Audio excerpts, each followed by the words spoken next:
Welcome to the show known as Beyond the Headlines. I'm your host, Ralph Walker, and on the way over here, it was quite interesting. I'm driving behind this big vehicle, and there's a camera or a movie playing in the back seat, and I'm saying to myself, wow, young people really have it great.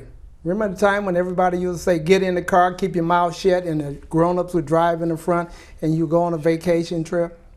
It's so different now because information is at the fingertips of everyone almost, from grammar school up.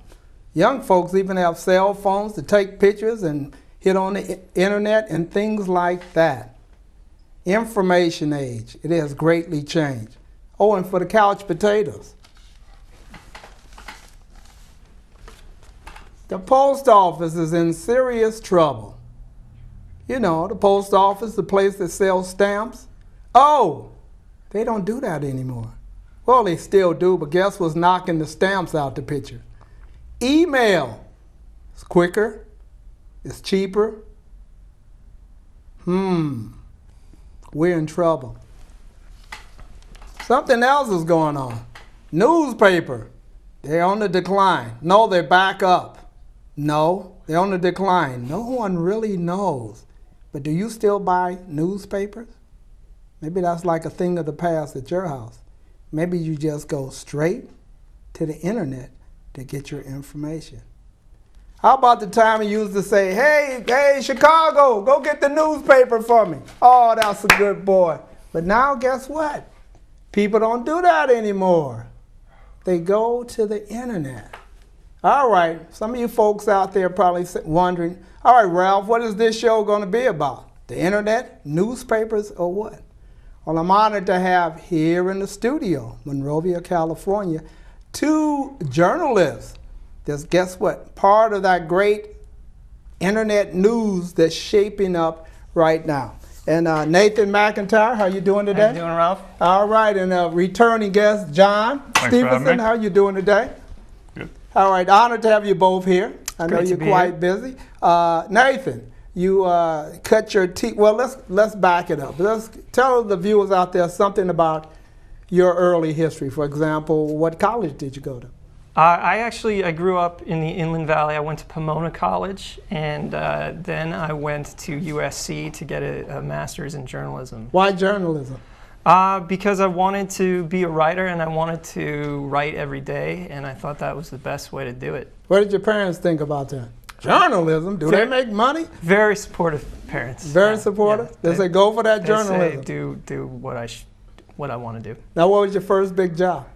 Well, I started working at the Star News as an intern, actually. Really? Right after college? No, in college. Oh, in college. Intern, and then I went to South Africa, and I interned at a newspaper there. I came back. I interned at the LA Times. Oh, wait, what was the big story in South Africa?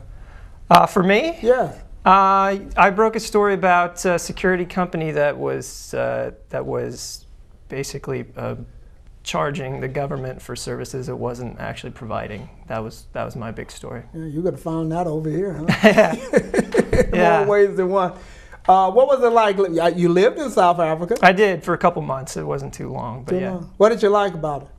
It was just a whole new world. It was I was a fish out of water, and it was the best opportunity I've ever had as a journalist to go in some place that I had no experience with, and still turn out stories on a daily basis. So it gave me a lot of confidence. What was your biggest impact? I mean, what did you take away from that you still keep today? Well, I was there for 2 months, so I wouldn't say that I made an impact, but What was the impact on you? On me? Well, it definitely confirmed that this is something I want to do as a career. I mean, it was the first year in grad school, so I wasn't entirely sure. But what part of South Africa?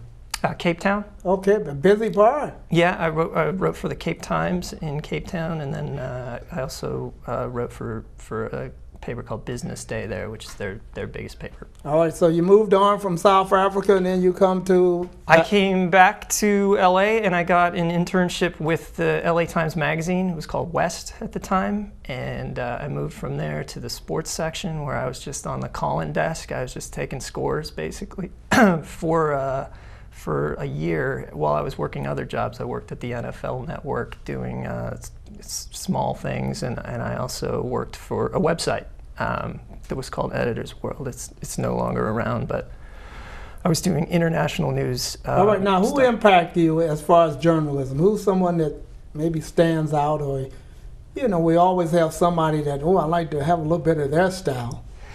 You know, I like the informal style of a lot of guys. Yeah, there's an author and sometimes journalist who taught actually at Pomona College when I was there. A guy named David Foster Wallace. He's always been a favorite writer of mine. So what impression? What did he leave you with, or? Just to try and take you know, get a perspective that other people may not take, just to try to approach something, you know, from an angle that isn't the obvious way most people see things. So what would you say is the goal of a journalist? Just to accurately represent what's going on in their community, in the country, in whatever beat that you're covering. I think it's just to present life as it is as best you can. All right, hold on to that. Let the senior man in the house, Mr. John Stephens, tell us something about your background. Formerly, you were with the Monrovia Weekly. That's right. You covered Monrovia for how long? We covered Monrovia and Arcadia and Sierra Madre and Pasadena, kind of East Pasadena. And I was there for 3 years. Okay. And after hearing Nathan's resume, I definitely wouldn't call myself the senior of the two of us. Not true. What's your educational background? I'm from Georgia originally, but I left my southern accent when I got on the plane. You did? For survival or what? I'm not sure. I never really had one, actually. My parents used to accuse me of being switched at birth with a Yankee. But, so I went to the University of Georgia. Okay. How was that? It's great. What was the climate of the times? When you went there, what was the big story? What was the events going on? I don't know. I guess things weren't, the economy hadn't fallen apart. What year was it? Like, I started in 2001 and graduated in 2005. Okay. And so... Who was president then? I should know this. Well, it would have been Bush. Bush. Okay. Well. About as long as I can remember, it's been Bush. Yeah.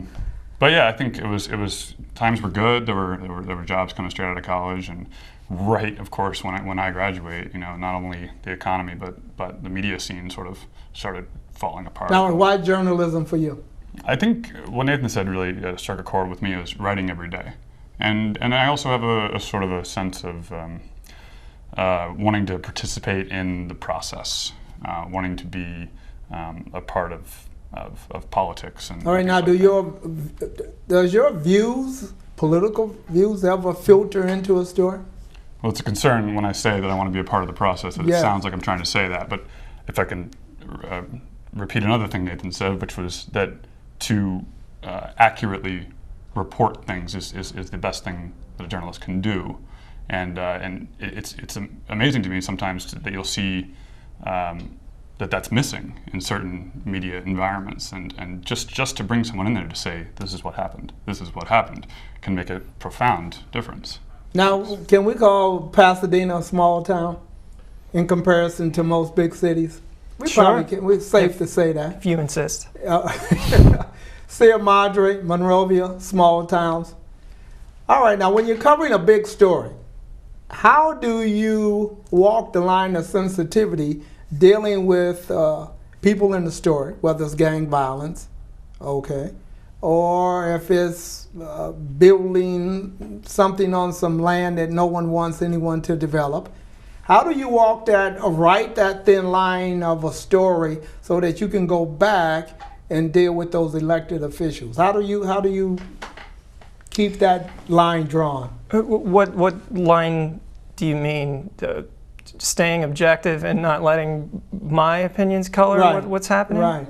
I mean, it's pretty easy for me. I just want to find out what happened, and I want to let people know what happened. But elected officials might not want everybody to know. Absolutely no. Oftentimes they don't. Surprisingly, they want to tell you as little as possible. At that point, you know, your best weapon as a journalist is basically just to is persistence is a nice way to say it, and harassment might be the negative way to say it. With who? Now you hit the wall with the elected officials because, you know, if you're creating, all right, every city has an image. And with that image, you can enhance it, you can change it, you can alter it a little bit. Would you agree with that? Yeah. Mm-hmm. Okay. Well, we're not the ones changing it or enhancing it or anything. Oh, if you write it, the newsmaker. No, but if you write it, if you take a picture and you give the whatever they call it up under the picture, and people look at it in this day and time, I mean, attention span is short. The picture is just enough, and this is what the reporter said. Yes, I'm not concerned about the image of the city. The city is concerned about the image of the city, and so it's the city's job, obviously, to portray itself in the best light. Sometimes a story calls for that. You know, the city did something great, and I'll write the story that way. Sometimes the city, you know, didn't do something great. Sometimes the city. It's my job to let people know why. So how do you create that relationship of to go back and get another story if you drop the ball to them? Because I think Laura Bush said it best when she said the reporters have the last word. I think oftentimes, you know, the relationship can get strained when you're covering a sensitive issue, especially an issue that might make the city look bad. But at the end of the day, people want to know what's going on. City officials know that we're, you know, the conduit, and the relationship has to stay amiable for, you know, for their, I guess, agenda to move forward. So they, you know, I've never had a problem where, you know, somebody stops talking to me. Okay. What about you, John? I think Madre, well, at the Weekly, I think you covered the Monrovia police when it was the billboard up on the sign and on that. It's a tough one that you wrestle with, but I think I've kind of been surprised sometimes to report something as it happened, because that's what you have to do. And at the end of the day, the people who you might have thought would be upset by that, they're actually happy to have it reported as long as you do a good job following what the facts are. They're actually happy you did that, because if the other option is people you know, shouting rumors and hearsay back and forth, and it may not be the best light to shed on them, but it's light nonetheless. All right, here's something that's sort of a lightning rod at times with individuals. The fabulous misquote. You know, you can write something in the newspaper and the person, I didn't say that. And you can never catch it, because once it's out there, it's out there. Has that ever happened? You know, there was one time, misquoting is funny because we're taking a record of what you're saying, whereas the person who is claiming maybe that they were misquoted isn't. So they're relying on their memory. We're relying on what we've typed or written down. So, you know, typically I'm a lot more confident in my note-taking than human memory. But you know, I haven't been accused of misquoting someone, except for one time where there was a shooting and a sheriff's detective told me that oh yeah, the reason why they shot him is they saw him walking down the street. They thought he was Hispanic, so they opened fire. Wow. And so I print that quote the next day. He calls and, hey, that's not what I said. Really was it? Yeah, it is. I read it back to him. You know, that's what you do. You read it back to him verbatim. You read what you said before and after, and you know, he didn't really have a response for that. So misquoting, I think it happens a lot less often than people want to admit. Yeah. What about you, John? Any misquotes? It's true. This is our job. I mean, we're sitting there hanging on every word you say, and you're talking and thinking about what you're going to say next. And I had a candidate that I was interviewing during the election that I quoted him very specifically on a lot of things he said, and saw him afterwards and kind of got the cold shoulder, and I actually asked him if he thought I had misrepresented what he had said, and he said, no, I'm actually upset with myself for some of the things I let go. For going public. Yeah. Now, journalism, now, is it you take a quote and shape the story, or what? How is it? How does it work? What do you mean with quotes? How do we use quotes? When you go out for an interview and someone gives you about, God, half an hour of a conversation, and then they pick up the newspaper and said, "Dag, only what's going on here?" Yeah, you want the quotes that best illustrate the point of the story. Obviously, you can't get everything in, and people get frustrated with that. Now, do you have a limit to how much you can put in a story? 500 words? Do you have 400 words? What's the most? It's really time constraints. When I was at a newspaper, you certainly had a limit. You had inches. You could write a story this length. How much was the norm for you? I think we generally wrote between 12 and 18-inch stories on a regular day. How many words? I think that came out to something like 500 to Okay, that's about the average, words. 500, 800. That's a pretty meaty story. Was that just? That's a typical daily story, and daily stories have shrunk, at least. Why? Because the space in the newspapers has shrunk. It's a precious commodity. And so what's the space? What's taking the space? Advertisement? No, the pages are gone. Just gone. The thick Sunday edition is now like half its size. So like a Bible. I used to go out and get the Sunday paper and it'd be that thick. Now it's like. You hear that all the time. Well, the decline of newspapers, the decline of ad sales to support newspapers, a whole myriad of things that have made. All right, that's a good roll in. If you just tune in and you're wondering what's going on, you know the name of the show, Beyond the Headlines, and I'm the host, Ralph Walker, and I have Nathan McIntire here and John Stephens right here, formerly with the Pasadena Star-News and the Monrovia Weekly. Suddenly, you guys got new jobs. So that rolls right into Monrovia Patch. Is that correct title? That is correct. All right. To some of the viewers out there may be wondering, Monrovia Patch, where can I pick it up at? And you would say what? You would touch this little button here and... I would, yeah. I would touch that button and I would say you need Wi-Fi and a computer, and then you're golden. So I don't have any papers to hold up anymore. You don't. Is the demise of no ink on your fingers. What's going on? Why is this happening? Because it's so much more immediate. I think that's probably the best answer that I could give. As opposed to news happening today and you hearing about it tomorrow. If news happens today in Monrovia, you're going to hear about it in a matter of hours, or a matter of minutes, or immediately. Part of that instant gratification. Yeah, and also just the speed of technology. We're able to provide news quicker. There's a medium that people can go to get the information that they want. How's that good or bad? So much more quickly. I think it's great. That's why I took the job. You jumped my line. I was going to say that's why you took the job. Do you miss that printed media, or you see this as the wave of the future, or what? To be honest with you, even when I was working for a newspaper, I read the online edition of the newspaper. I'm from the generation where we get our news online.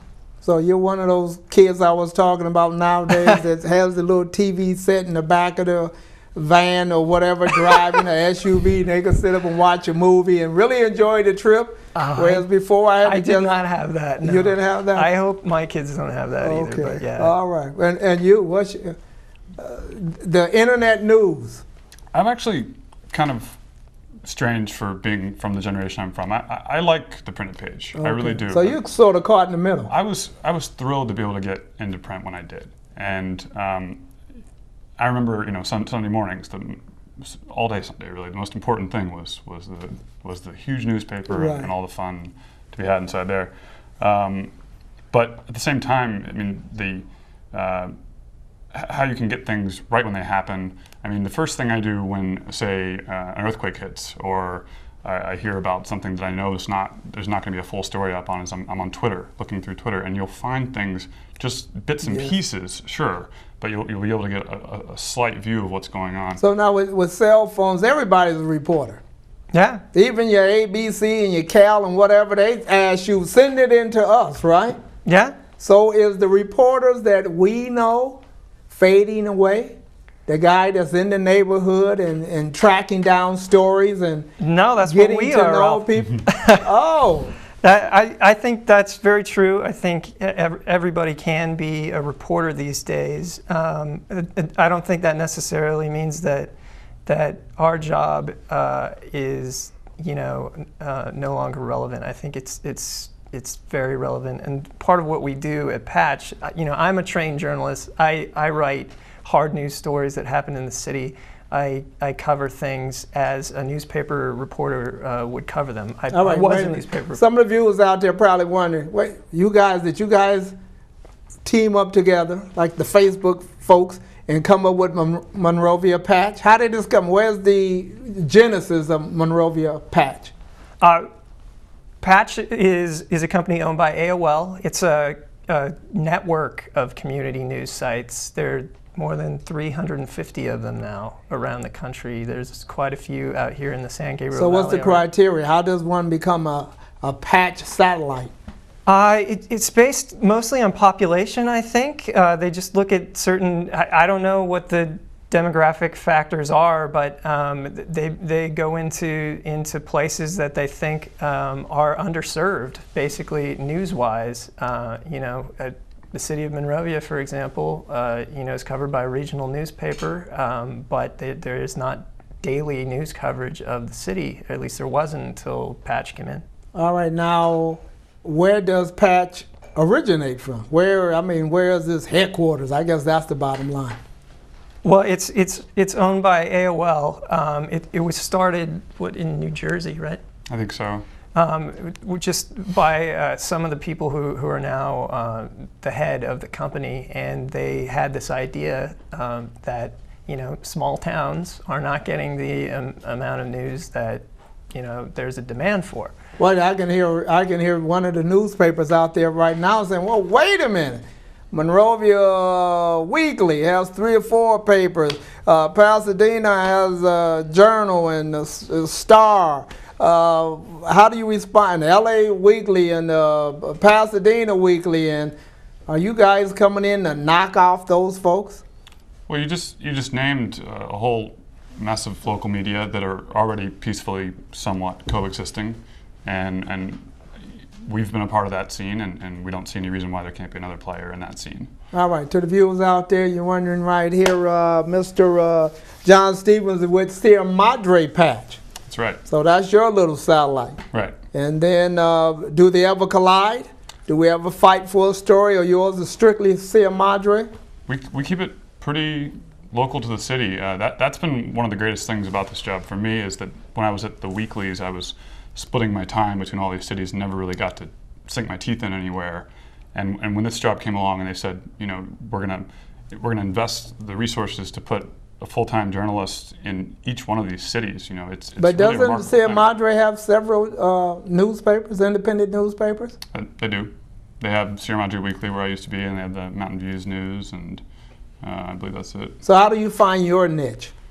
Well, I'm not a weekly, and the other papers are, and that was always something frustrating. As something happens, and if breaking news event happens on Thursday afternoon after you've gone to print that morning, it's pretty frustrating. But right now, you go straight to the web with it, and everybody finds it however they find it. Now, someone may be wondering, is there enough news every day to have a daily? Is there enough news every day? Absolutely. There's too much news. I mean, there is such an appetite for it. And, you know, I was honestly worried about that when I started, because I came from a newspaper where I covered several different cities and crime and courts. And, you know, that paper did not produce daily coverage of the city of Monrovia. I didn't know if it could be done. But once you go into a town and you meet everybody and you live there, you realize that there are so many things that are very important to people, even if they're seemingly minor, stories that would not be covered by the existing media right now. But for us, we cover them, you know, everything that we can, we cover, because people absolutely want to know about, you know, this little award ceremony at a school, or they feel it's important. Absolutely, people want to read about where they live. All right. Some of the viewers out there, for lack of a better word, I'll call you a patch operative. Okay, for lack of a better for a better word, yeah. What is the criteria? What if someone's listening and watching this show and say, "Hey, that sounds neat. I got my little camera, my phone, everything, iPhone, whatever you can name, and I like journalism. Hey, I could do this." What would you say to them? To do what I do, or to work for us? Well, you don't make as much as you, but to work for you. All right. How would they become a part of this process? The way that we're set up is we have, you know, professional journalists in the town, and we work collaboratively with other writers. Now, do you have to live in the town? No, not necessarily, but you got to be familiar with it. You got to know it. And so, you know, there's the guy who covers the school board for me. He's a Monrovia local. He taught at schools for decades, and you know, he knows a lot about the area. He wasn't a journalist before he started with us, but you know, that's what I'm here for, to shape the coverage and to make sure everything is up to par. And you know, I think we're covering the school board in Monrovia, which hasn't been covered in I don't know how long. But you know, there are stories coming out of our district, you know, very frequently. Now, some of the viewers out there, I can hear there's a little old lady in the back saying, "Well, I remember when a journalist was a journalist. Now all of a sudden, everybody thinks they're a journalist." Is that true? I think that what Patch is doing is a strong effort to resolve that question. I think with all the new media out there, there's kind of been this blurring of the line, and that's not what we're doing. This is not citizen journalism. These are professionals that have been hired to cover these towns. I mean, this is not iReport, CNN, stuff like that. Though we do encourage people to tip us off to news going on, but this is meant to be a pillar in the new media. So, is it a blog or is it a news post? It's a news site. It's a news site. I mean, if you read the tone of it, you know, it reads just like a newspaper. We have columns, we have opinion sections, we have sports, we have everything that a newspaper has. We just have it quicker. All right. Now, some of the viewers out there may be wondering, I never heard of it. How do you get the word out? Do you run an ad in the printed newspaper? Or have you watched a Monrovia patch or see a Madre patch? Is there a patch in Pasadena? There is not, no. Why? Fear to take on the big old Star News? I think it's probably... You know their weakness. It's probably, yeah, it's probably just too big of a town at this point. We're really not looking at what, cities population that big, of? Population-wise. How many? I don't know. In Pasadena. What's the population in Pasadena? It's over 200. Travis, do you know? Travis is somewhere out there in the sphere. So it's too big. So what is the average town you want? I think it's 15 to 40,000. No. I think it goes up to like 100, 80, or yeah, maybe even 100. Oh, okay. Yeah, so that you top off right there. Yeah. There's a metric for how they decide where to go into the cities based on census data and things like that, and we didn't make those decisions, but so you know. All right, now I can hear Larry Wilson right now, or the other guy. I can't think of his name right now. Gerard. No, is it Gerard? Frank Gerardo. Yeah. Did he say "You too, Brutus"? Brutus. Did he say that? You out to kill the tabloids? No. I mean, not tabloids, the weekly newspaper.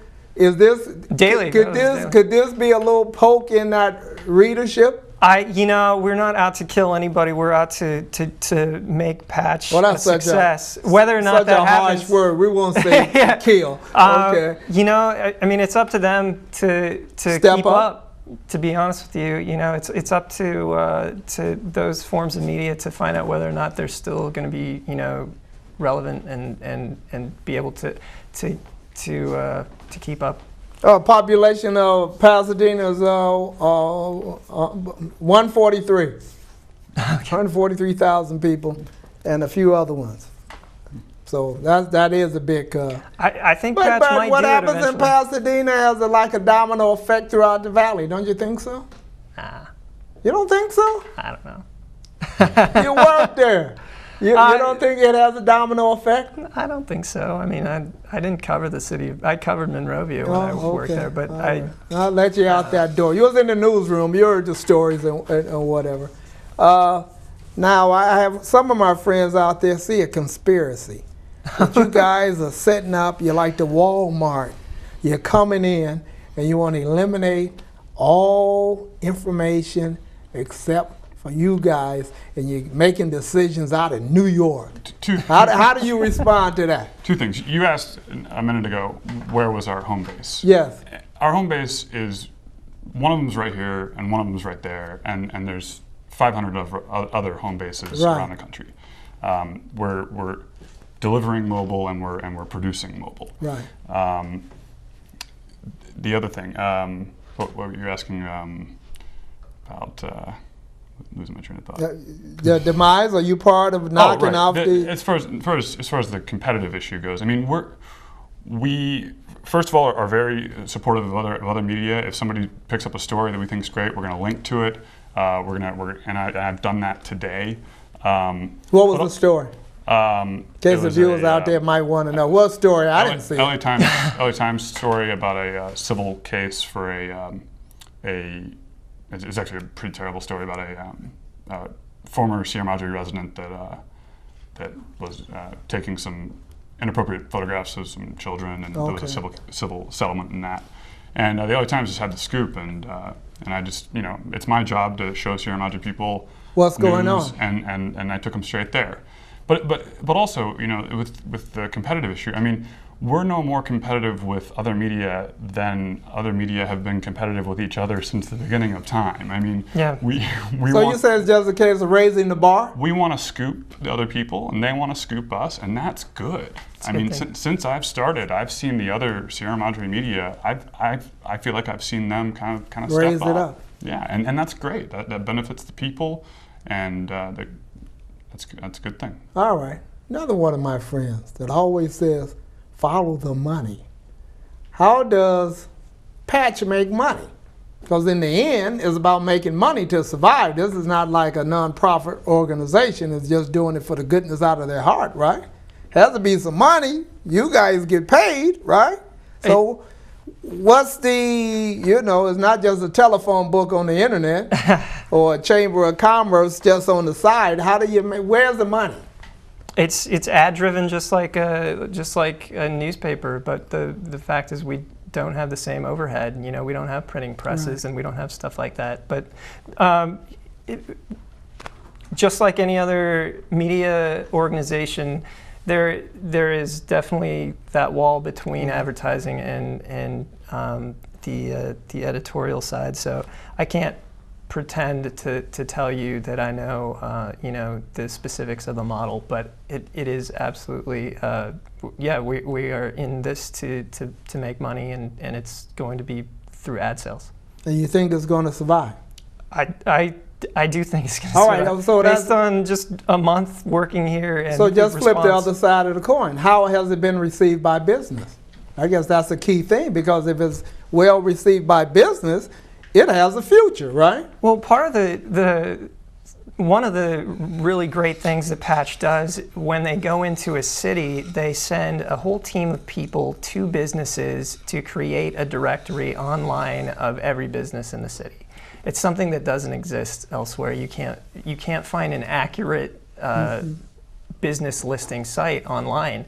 So just from the get-go, we've got that advantage. When we walk in, that's mostly already built for me.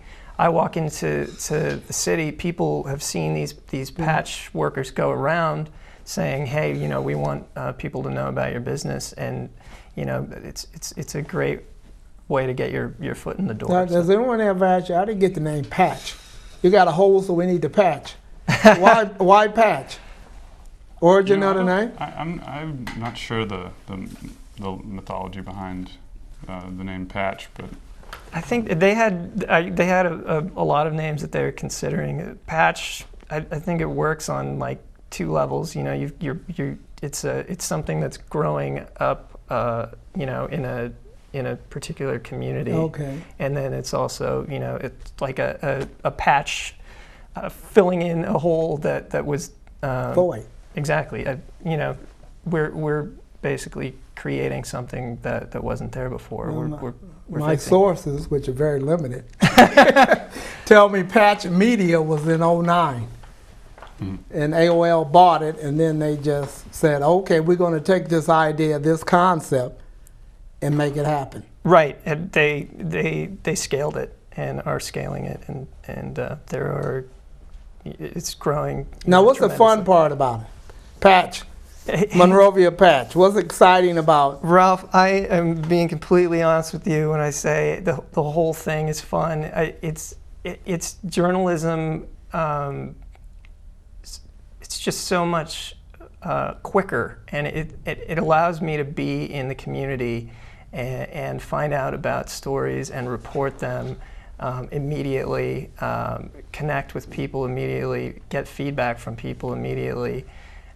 Is it more freedom? Yeah, well, definitely, because I'm the editor of the site as opposed to... You know, you go back to the newsroom at your former employee and they say, oh, all right, mate, that was 250 words, give me that and move on. Whereas you might say, hey, but this has some meat to it.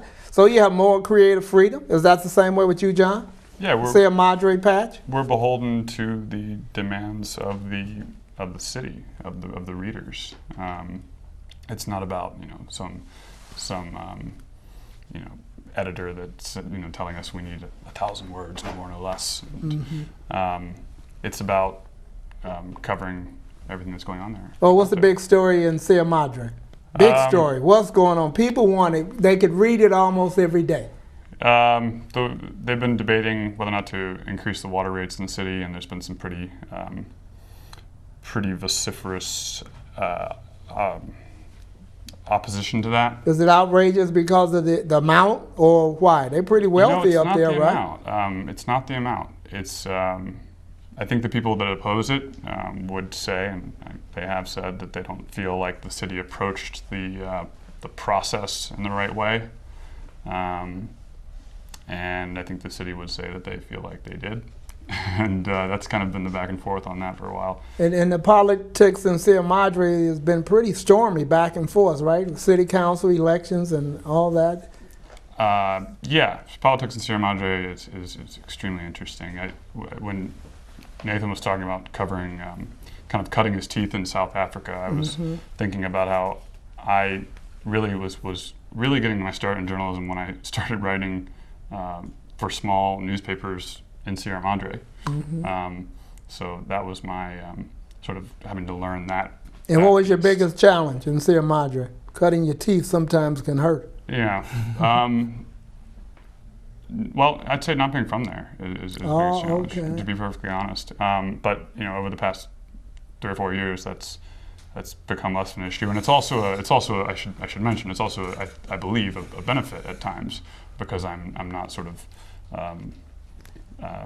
you're not saturated with some BS or something. You can say it that way. Yeah. I kept it clean. Right. BS. Now, what about you cutting your teeth in Monrovia?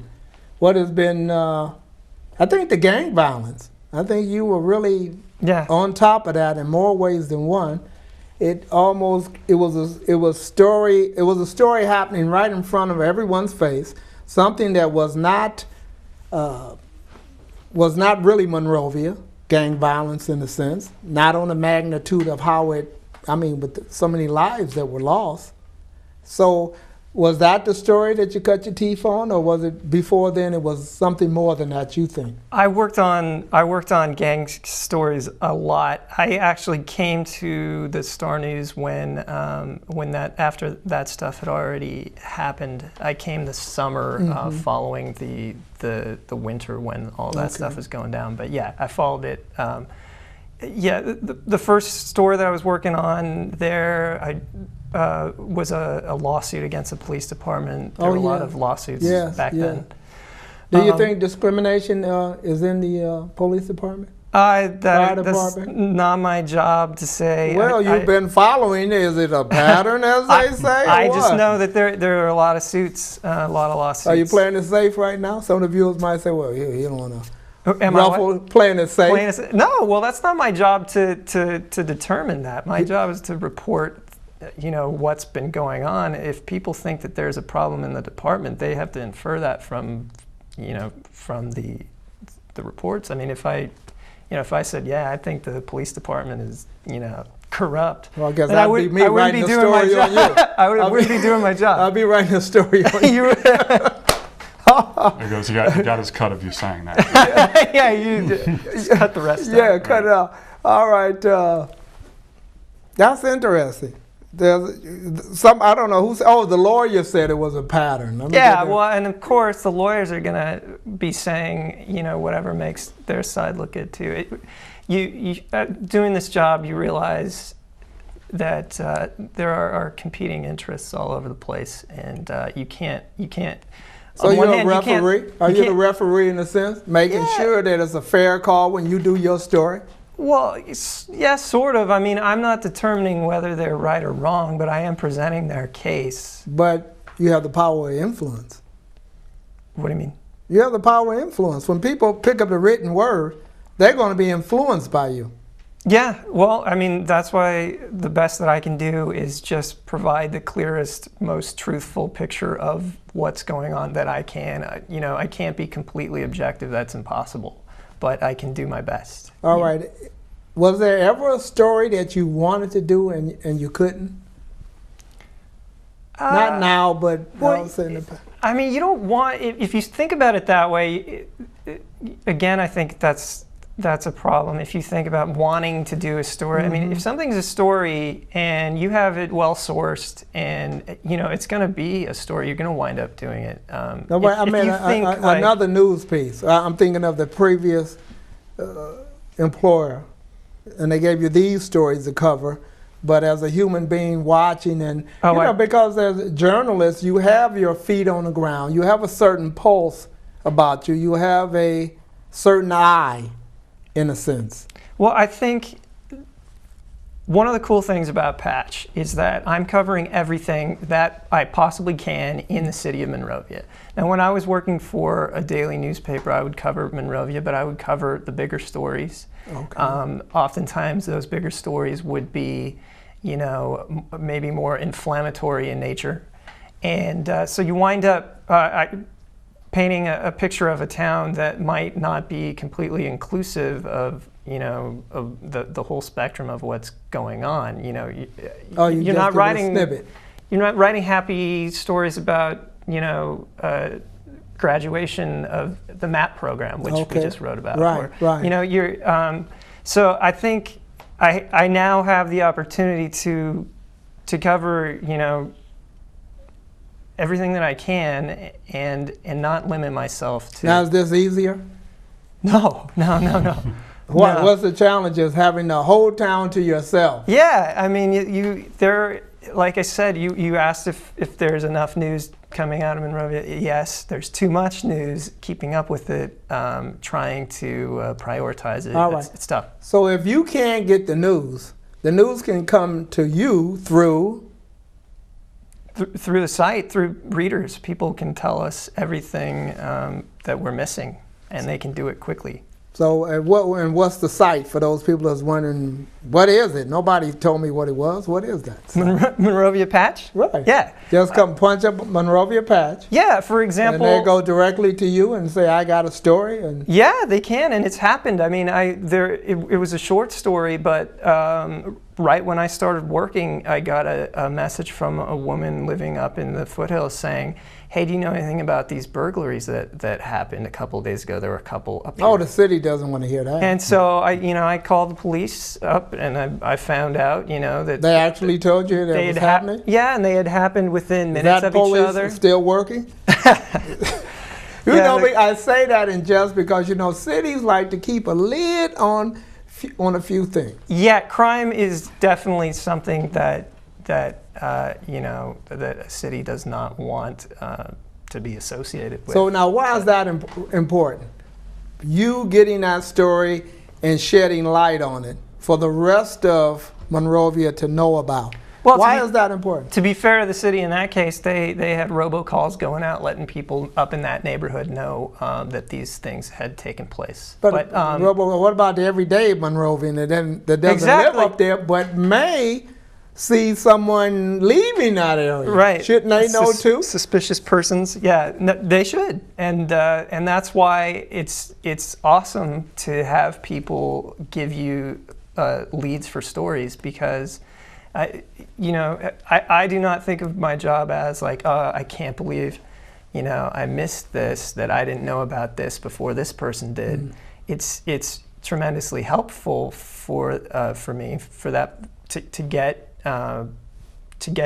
news stories from other places. I can't be everywhere at once. I'm doing my best to be, but I need other people in the community helping me out, and they have already. And I think they'll continue to. It's pretty cool. So what's the most shocking email you received thus far? As far as, give me I wasn't expecting to hear this. I can't talk about my sources, Rob. It's privileged information.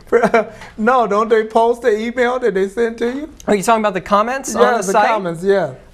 The stories that have driven the most comments have been about lawsuits against the fire department. Okay. Which way? Which went, I might add, totally unreported before Patch broke that story. And there's been a lot of people saying, got to clean up the fire department. There's been a lot of people saying, oh, there's nothing wrong here. Some saying there's a fine department, there's nothing wrong Yeah, with there's it. this bunch of opportunists trying to take advantage of the system, and they know that the city will settle. So, you get both sides, but... and in the end, you just put it out there, both sides. Yeah, it shouldn't only just be two sides sometimes. It should be all sides, yeah, but sometimes it is a dialectic. All right. John, you need to jump in on this. Hot seat.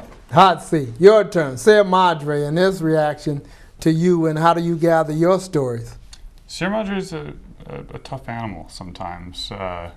People have had a lot of newspapers come and go, a lot of different opinions floating around. What I was excited to do when I started at Patch was to bring just straight AP-style news reporting to Sierra Madre, because despite being such a small town and having so much media coverage, so it seems on the surface, there's really not anyone just boots on the ground reporting exactly what happened. And the response I've gotten to that has been remarkable. People literally stopping me on the street and saying that they like the tone. People keep saying they like the tone of the site, and I've kind of said there's really not supposed to be a tone. It's just supposed to be what happened. And they said, I guess that's what I like. Okay, all right. So now, and they know you from your previous employee, Monrovia Weekly, right? Some of them. The name recognition, I guess that plays a part, because when I brought up to someone that I would be doing an interview with Nathan, they said, oh yeah, that guy was pretty good. I wondered what happened to him. Okay, and I said, well, he's still around. So having a familiar background, or having a foundation, because you both have established foundations. Now, a city like Monrovia, do you ever get too many stories in a town like Monrovia? And then how do you decide which is story 1, 2, 3? It's back to that old statement, breaking news. Everything is breaking news now. When is breaking news really a breaking news story? Is there a criteria for what established a breaking news? A bear in the neighborhood can be a breaking news story. Yeah, it could be. It depends on what the bear does, right? I mean, climb a tree, eat some avocados. Yeah, then it's probably not a breaking news story. If the bear impacted lives up there by, say, gnawing off the leg of somebody, then no, Nathan. Samson would disagree with you. Hitting the hot tub? Now that is definitely a breaking news story. Why? Because it's a bear in a hot tub. Okay. Who doesn't? I love. We have the photo. That was a breaking news story, and it was a breaking news story. It probably would be, honestly, because people would want to know about it. Okay. People want to know about all sorts of different things. It's a good question. Breaking news. What is breaking news? Define, because everything is. I mean, within the 24-hour there's news a paling that couldn't dance. There's breaking news all over the place. Right. It's like the. Well, she can dance. It's like you have to be careful to not cry wolf, or in this case, bear. That you look on the 24-hour.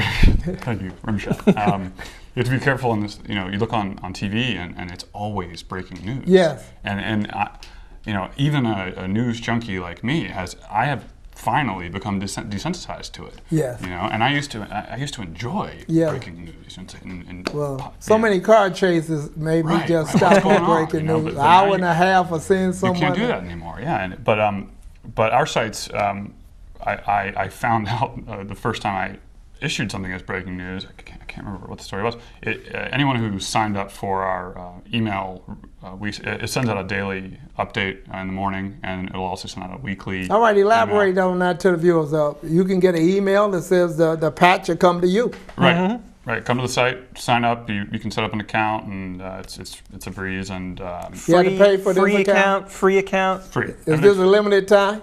No. Is the next 90 days, or what is that? No. An email will come to your inbox, and it'll have the top stories for the day, and it'll have events, postings, and announcements, some of which might even be posted by your neighbors, a garage sale going on, or something like that, or obituaries. But with the breaking news thing, if you hit that breaking news button, email goes out to all your subscribers, right there. So letting them know that this is a breaking news. Right. So I think I know how much I cherish my inbox and don't want to be spammed. So I think it's interesting that I sort of take that into account. Like, am I really looking to email everyone in town right now with this? All right. Hottest story in bear in a hot tub. In the hot city, because we can't bear that bear no more. Okay. The city of Bell, does it have a patch? No, if it did, maybe people would have known about this stuff a long time ago. I mean, the Times did a wonderful job of finally unearthing it, but it was going on for a while. They saved it to after Cooley's election. I mean, come on. I don't know about it. He knew the information about the city. Oh yeah. And he sat on it. And then the Time opens it up. I mean, is that good journalism? I don't. To sit on a story? I don't know if they sat on the story. Maybe the DA's office. The DA's office. But they knew what was going on in Bell. Yeah, but then that's their problem, right? I mean, it's not the Times' problem. But the Times is covering a giant swath of the greater Los Angeles area. That don't make it right for a reader. What I'm saying is the fact that they got the Bell story is kind of surprising, because they don't have a Bell reporter. They wound up hearing about it because there was nobody else to go to. There was not a patch. There was not either a news website or a newspaper doing its job in that town. And I think you're going to see a lot more corruption exposed, for sure, by patches. I mean, we're looking at the city on a daily basis. We're digging around in ways that haven't been done in a long time. Patch is a new magnifying glass. Yeah, I think so. In a sense. I think so. Putting exposures on some things that maybe not be exposed, but in the same breath, in depth at the same time. I think so. Now, is that scary or is that inviting? Depends on what side of the story. Asking the wrong guys. Yeah, That's great. that's awesome. High five. You enjoy it. Yeah, of course. So what's your driving force is dealing with journalism, dealing with news? What keeps that fire lit in your soul? You know, I mean, it's the same motivator every day. You know that if something's going on in the town, and if you don't report it, you know, either you're going to get beat or nobody's going to report it.